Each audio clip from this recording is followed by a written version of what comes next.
10 ans d'existence, le complexe scolaire La Plume rénove son cadre pour le bien-être des apprenants. Le complexe scolaire La Plume, c'est de la maternelle au CM2 avec 100% au CEP, une salle d'informatique, une bibliothèque, des salles de classe dotées de chaises et tables individuelles, une aire de jeu, une cantine, des toilettes modernes et autres, pour offrir un meilleur cadre d'apprentissage à nos enfants.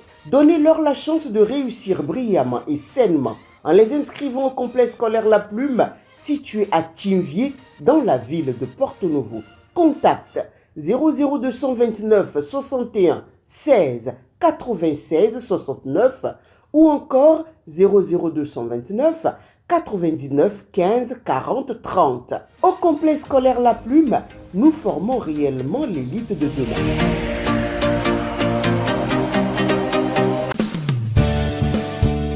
Le téléphone portable, smartphone et tous les autres appareils électroniques nous sont très utiles au quotidien. Risque de courbature, de fatigue générale, d'insomnie, de faiblesse sexuelle, de surdité ou de cécité, des AVC, les charges électromagnétiques des téléphones portables, smartphones ou tout autre appareil électronique sont très dangereuses pour la santé et peuvent vous conduire à la mort. Utilisez désormais les autocollants anti-radiation GIA pour protéger et préserver votre vie. Les amis, faites comme moi, Gégé Lapino, en adoptant DMA GIA.